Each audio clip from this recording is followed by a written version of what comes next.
Thank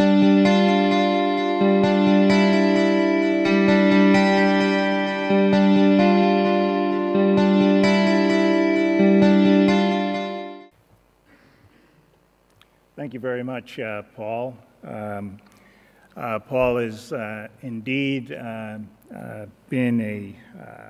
and is our Master of Ceremonies. He's a strategic thinker and indeed a very able diplomat and our leader for the remainder of the next 2 days. I also thank Mr. Minister O'Dowd and Deputy President of Dublin City University for setting the framework for our beginning. It's indeed my pleasure to indeed follow both of them.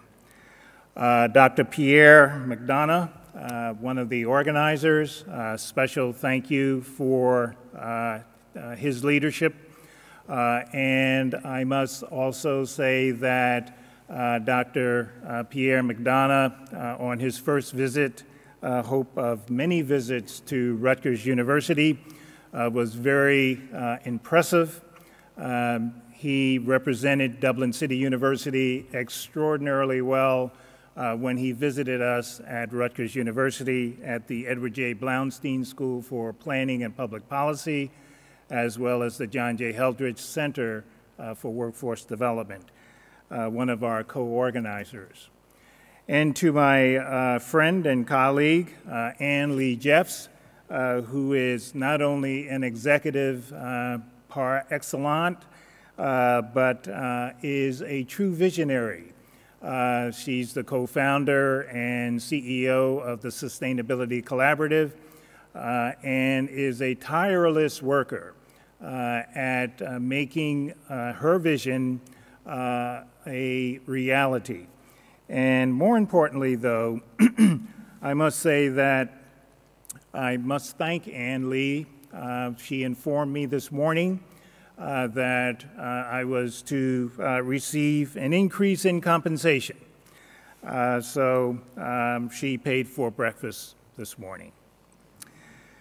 I bring you greetings from Rutgers University, the John J. Heldridge Center for Workforce Development, our director and professor, Carl Van Horn, and the Edward J. Blountstein School for Planning and Public Policy. Rutgers University, founded in 1766 as Old Queen College, the 7th oldest university in the United States, and currently ranked 20th academically in terms of our academic programs. A special thanks from Rutgers University to this setting, and we are pleased to be joined with you in this important endeavor. To the very talented students at Dublin City University, I offer you one point of strategic advice. Always remember, you are the lifeblood of this university. Now, what does that mean? The last time that I made that comment at Rutgers, the non-refined students at Rutgers University, when I said, you are the lifeblood of this university, they ushered back, and don't you forget it. At which point I had to backtrack and get control of the setting, and I held up a red pen, symbolic of the fact of the reality that it's us who grades the papers and the examinations. I also, though, must offer to you that from time to time, the professors, the administration, and others like to hear from you that you are indeed the lifeblood of the university. I am pleased to return to Dublin, Ireland, a country that has a very rich history, a very strong culture, significant humor of hope, so much like the African-American tradition in America in terms of hope aspiration, our ability to vision, to think, to make contributions. Dublin, Ireland is a great country, and it has embedded itself into my very fiber, and I love your country, I love your traditions, and your pubs are not bad either. This forum, this symposium, this SustainNext East, this SustainNext EU is so very important and so vital because we will be addressing some of the important issues that are confronting our global society. At this summit, at this conference, we have assembled some of the most distinguished business executives, those from government, policymakers, NGOs, my colleagues of the Academy, and more. As you will gather quickly as we progress throughout our agenda of this program, we will be addressing such issues as sustainability, but far more than the standard sustainability issues. We will be addressing business issues, leadership. We will be addressing visioning and how do we begin to craft an environment, a society, a future that is sustainable in all aspects, in all ways, in meaningful ways, in important ways. It will be my objective to discuss the philosophical premise for universal sustainability, but not just the philosophical premise, but I will also present a new process model for universal sustainability.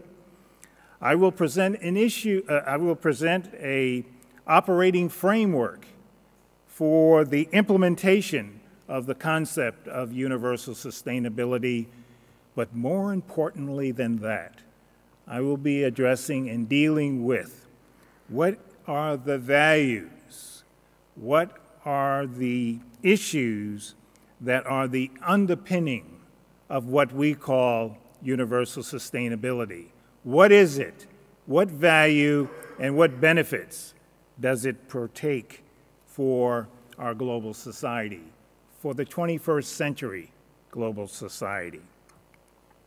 Of particular importance is the role of values and purpose as they harmonize with leadership and the construct of a new value system to help us define as we construct our business operations, as we establish policy and protect the environment.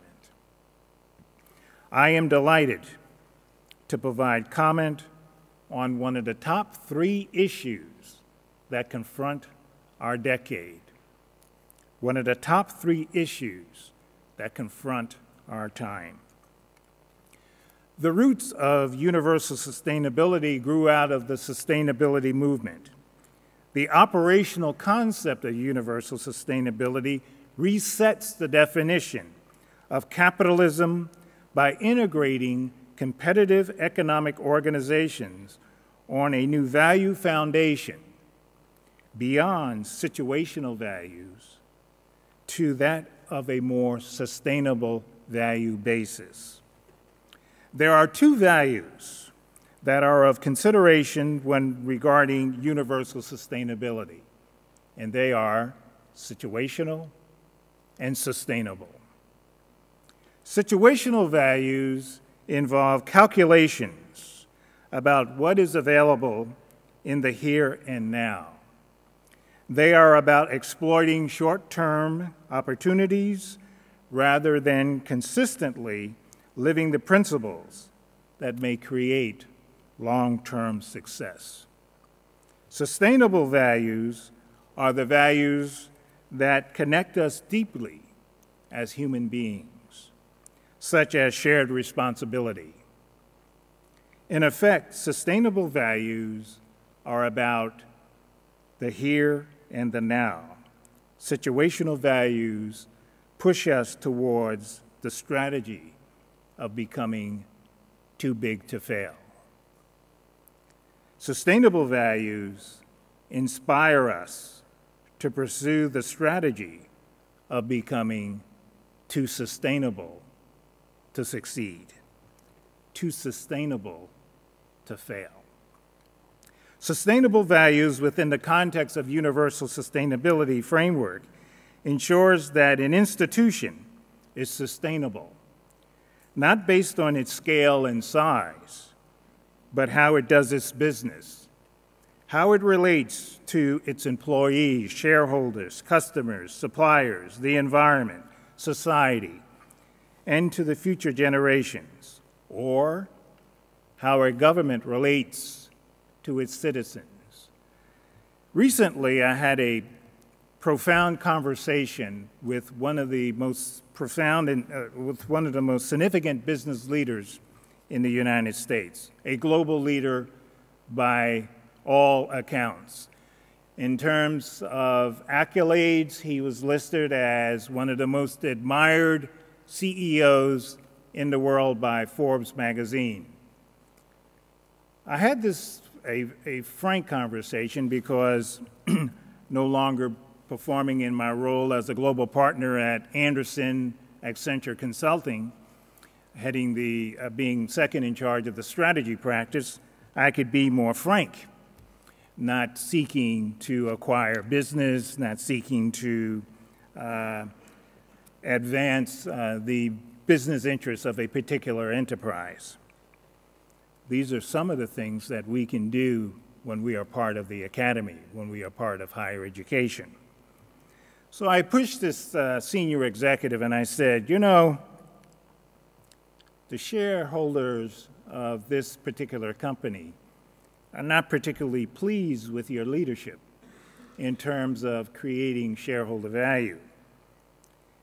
There is the perception that your investment in sustainability, your investment in diversity management, your investment in the long-term view, the long-term strategy of this enterprise may have cost the investment community to not rate this organization in the upper echelon in terms of a return on investment. What's your thinking about that? And he, without hesitation or pause, it was just the two of us in the room, said, you know, Bob, that is by design. I wanted to ensure that we had a value system within this company, that we adhered to our credo, such that I could maintain the kind of employees that would drive long-term sustainability as opposed to short-term results. This CEO's name was Bill Weldon, the chairman and CEO of Johnson & Johnson. This was in March of this year, just before at Rutgers University, we held a symposium involving Bill Weldon, and that symposium was termed A Conversation About the Credo, Corporate Culture, Sustainability, and Diversity involving Johnson & Johnson. I pushed back, though, and I said, you know, Bill, some people might consider your comments as being kind of retrospective, since you are now moving on to focus primarily as the chairman of the corporation, and you are turning over the day-to-day responsibility of running the company to a new CEO by the name of Alex Gorski. What is his position? Will that be a transfer of sustainability focus within the ongoing nature of the firm? And he assured me that indeed it is. Now, what does all that mean? What is the meaning of this story? This is important because of the strategic intent, and that is that leading-edge organizations are no longer considering those that have a focus on the environment, conservation, and preservation to be over here, and those that have a focus on sustainable business operations to be over here. What we have done under the leadership of Ann Lee Jeffs in terms of her vision and my humble involvement is that we have joined the two under the rubric of universal sustainability.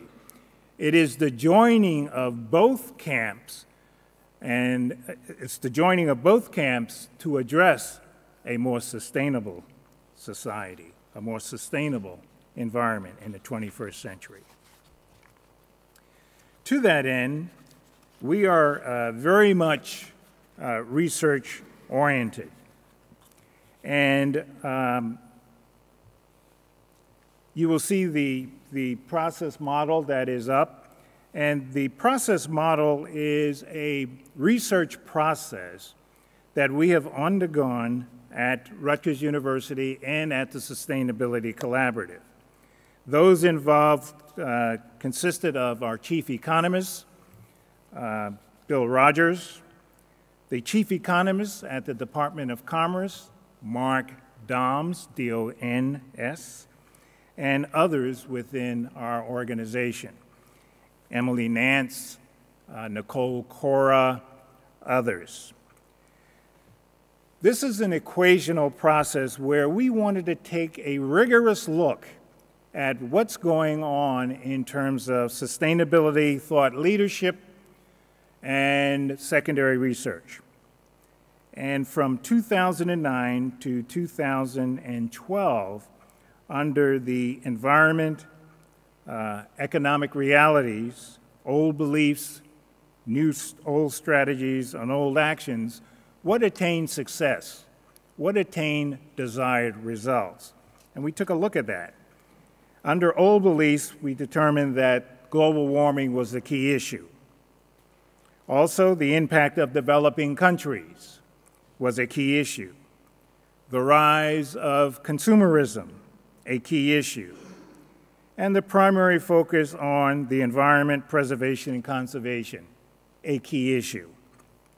Under the old strategy, the emphasis was on economic and the environmental, in other words, us versus them, or who is more right, Al Gore?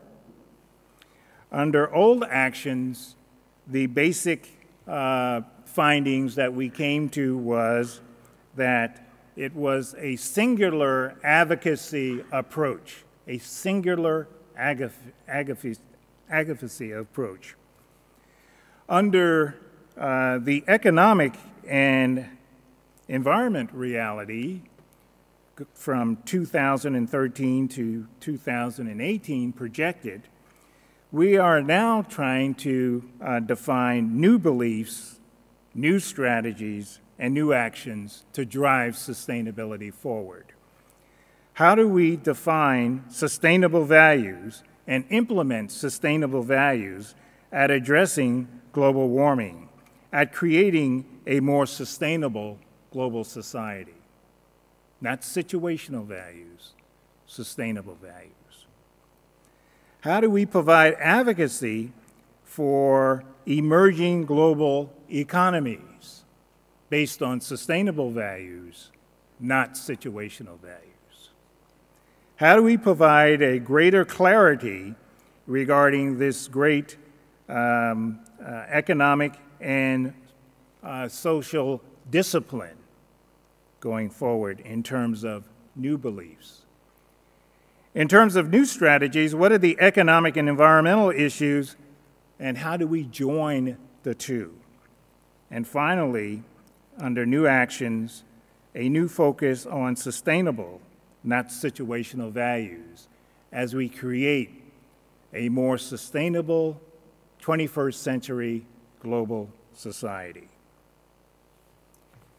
The issue then is, what does this process model do, and how does this process model add value, add strategic intent, add a process that delivers results around the joining of the environment and those that advocate for development. So the universal sustainability model and framework is as follows, and this can be used on an individual basis, group basis, organizational basis, country, and by the global civil society. What is your vision for sustainability? Regardless of what your overall perspective might be, what is your vision for sustainability? What is your mission? What are the strategic initiatives that you should be undertaking using the sustainability value system? How are you going to measure your effectiveness in terms of the metrics? I'll give you an example. Under an organizational standpoint, we'll use the Sustainability Collaborative as an example. Under vision, continue conducting leading-edge research that advances the sustainability society. Under mission, continue providing leadership at integrating the principles of the economic and social discipline towards a more sustainable 21st century society. Under strategic initiatives, there are a number of initiatives that are listed, and then the quarters, the periods from which implementation would be taken. This is an operational framework that each of you can use as you begin to develop your sustainability initiative processes. So that then leads us to the fundamental question, the bottom line. What are the benefits of universal sustainability? How do we derive benefits, results around a more sustainable environment, a more sustainable civil society? The first benefit, universal sustainability unlocks the next wave of business innovation and growth by using two things. One, the operating framework for universal sustainability, and two, a new value system that is based on sustainable values, not situational values. Secondly, another benefit of universal sustainability is it reconnects us in a more meaningful way. It reconnects business, government, NGOs, and others to reset the policy, to reset the nature of advocacy by using three key issues. One, the new sustainable value system, not situational value system, the process manual, the process model of universal sustainability, and the operating framework of universal sustainability. And lastly, it establishes a new economic and social discipline. It joins the two. No longer are the environmentalists over here and those that are concerned with economic development over here. It is joined. Both issues, both topics, both strategies are joined in terms of promoting social progress under the using of the sustainable value process, not situational, and using the universal sustainability framework. Now, I think it's very important that I make it very clear that the concept of universal sustainability is not one that has a focus of social responsibility, philanthropy, or even sustainability that it is commonly referred to. I would suggest that the operative concept of universal sustainability in form and function would allow all of us, from the very many varied sectors of the global society, to behave based less on situational values and more on sustainable ones. Thank you very much.